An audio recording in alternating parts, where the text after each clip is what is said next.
सभी को जय मसीह। सभी व्यक्ति के मन में यह इच्छा रहता है कि हमें परमेश्वर से आशीष पाना है। पर आप क्या जानते हैं कि पृथ्वी पे जब भी परमेश्वर कोई बड़ा काम और चमत्कार या किसी व्यक्ति को आशीषित करना होता है तो एक खास पैटर्न का, एक खास सीक्रेट कोड का इस्तेमाल करता है और इस पृथ्वी पे बड़ा चमत्कार और बड़ा काम होता है। बाइबल में यह कई बार घटना को दोहराया गया है जब परमेश्वर सीक्रेट कोड और सीक्रेट पैटर्न को इस्तेमाल किया है। और ये ऐसी बात आप ना तो चर्च में सुने होंगे, ना तो ऐसे वीडियो आप कहीं देखे होंगे। महज वीडियो 5 मिनट के होने वाला है। आप इस वीडियो को पूरा देखिए कि परमेश्वर जब किसी व्यक्ति का प्रार्थना का उत्तर देना हो या उसका जीवन में कोई चमत्कार करना हो या इस पृथ्वी पर कोई बड़ा घटना होने वाला हो, उससे पहले परमेश्वर एक सीक्रेट कोड का इस्तेमाल करता है। और कई बार परमेश्वर इस सीक्रेट कोड को इस बाइबल में इस्तेमाल किया है, जो कि आपको एक एक घटना बताएंगे।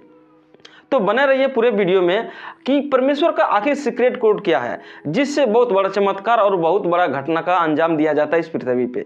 तो चलिए जानते हैं। आपको परमेश्वर के कुछ ऐसी घटना के बारे में बताएंगे और ऐसी वचन आपको बताएंगे जिसमें परमेश्वर ने खास जो सीक्रेट कोड का और एक पैटर्न का इस्तेमाल किया है, उस पैटर्न को आप ध्यान दीजिएगा। आपको कुछ घटना दिखाते हैं, ऐसी घटना जो परमेश्वर इस पृथ्वी पे बड़ा काम किया थे। जैसे कि परमेश्वर ने नूह के समय में एक ऐसा घटना लेकर आया था इस पृथ्वी पे जो कि पूरे पृथ्वी जलमग्न हो गया था और इतना भारी बारिश हुआ था, इतना भारी बारिश हुआ कि इस पृथ्वी पर लगभग सभी जीव मिट चुका था। तब जब उस घटना से पहले परमेश्वर जब नूह को दर्शन दिया तो नूह से क्या बात कर रहा है, चलिए आगे पढ़ते हैं। उत्पत्ति अध्याय 7 वचन 4। क्योंकि अब 7 दिन और बीतने पर मैं पृथ्वी पर 40 दिन और 40 रात तक जल बरसाता रहूँगा और जितने प्राणी मैंने बनाए हैं उन सब को भूमि पर से मिटा डालूंगा। परमेश्वर नूह को दर्शन देके कह रहा कि अब से 7 दिन के बाद मैं पृथ्वी पर 40 दिन और 40 रात इतना भारी बारिश करूंगा कि इस पृथ्वी पर मैंने जितना जीव जंतु को बनाया है, जितना जीव बनाया सबको मिटा लूंगा। दूसरी घटना है कि जब मूसा को सीने पर्वत पे परमेश्वर बुलाए थे कि तुम्हें पत्थर की कुछ पट्टियां लेकर आना, मैं कुछ वचन को बताऊंगा और तुम उसे लिखना, क्योंकि तुम लोग के पास लिखित वचन नहीं होने के कारण तुम मेरे नियम का विरोध करते हो और नियम को हमेशा तोड़ते हो। इसलिए यदि तुम्हारे पास लिखा हुआ वचन मेरा रहेगा तो तुम उसे पढ़कर याद रखना। तब उस समय क्या घटना घटता है, चलिए जानते हैं।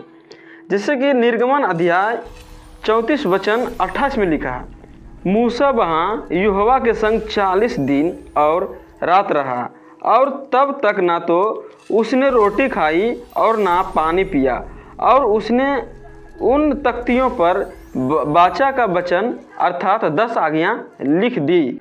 जैसे कि इस वचन में लिखा है कि परमेश्वर के द्वारा जो पत्थर की पट्टियाँ मूसा को दिया गया है, उस पट्टियाँ को देने से पहले मूसा परमेश्वर के संग सीने पर्वत पर 40 दिन और 40 रात रहा।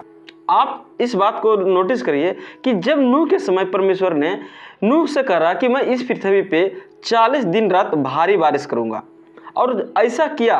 और दूसरे बार जब मूसा को अपने लिखित वचन को जब देने के लिए उस सीने पर्वत पर बुलाया तो उस समय भी मूसा उस सीने पर्वत पे 40 और दिन और रात रहे, और उस समय मूसा ना तो कुछ खाया और ना तो पिया। और एक घटना को जानते हैं, जब परमेश्वर कुछ बड़ा काम करने के लिए आए हैं इस पृथ्वी पर तो क्या होता है, चलिए जानते हैं।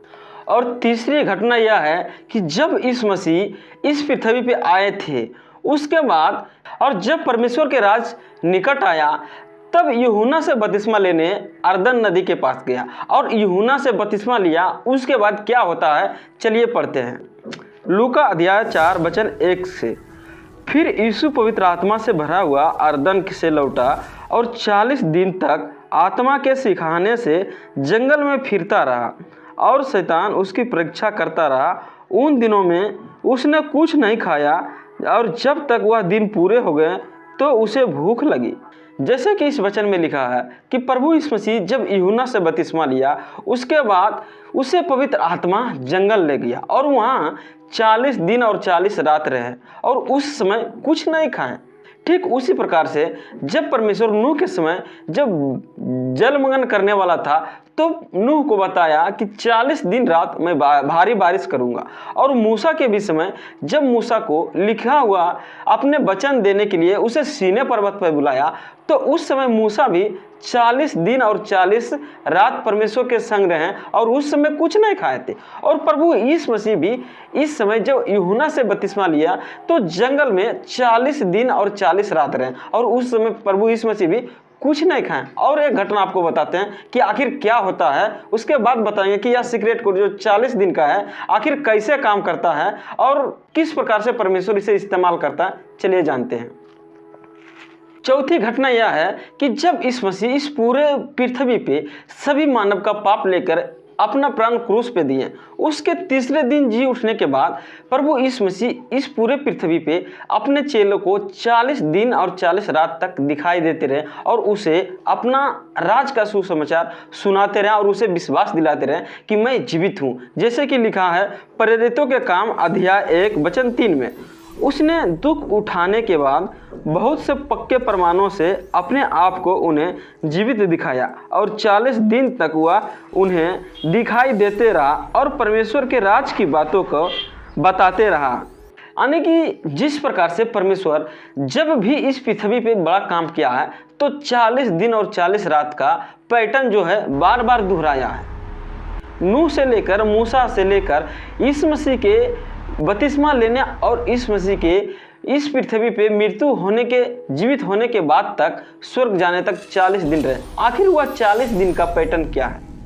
आखिर क्या है वह 40 दिन का सीक्रेट बात जो कि परमेश्वर इस पृथ्वी पे कोई बड़ा काम करने से पहले, कोई बड़ा आशीष देने से पहले वह 40 दिन का पैटर्न दोहराते हैं?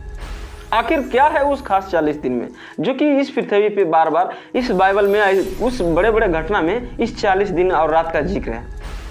क्या आप जानते हैं? जानते हैं तो आप कमेंट करके जरूर बताइए। और वह 40 दिन का जो सीक्रेट बात है हम अगले वीडियो में बताएं कि आखिर वह 40 दिन में आखिर ऐसा क्या होता है जो परमेश्वर कुछ भी करने से पहले 40 दिन का टाइम रखते हैं और उस 40 दिन में क्या क्या होता है। और यदि कोई व्यक्ति अभी 40 दिन का जो सीक्रेट दिन है उस दिन का इस्तेमाल करे अपना जीवन में, उपास प्रार्थना करे या प्रार्थना करे या वचन पढ़े, तो उसके साथ क्या होगा अगले वीडियो में जानेंगे। पर आप कमेंट करके अपना राय जरूर दें।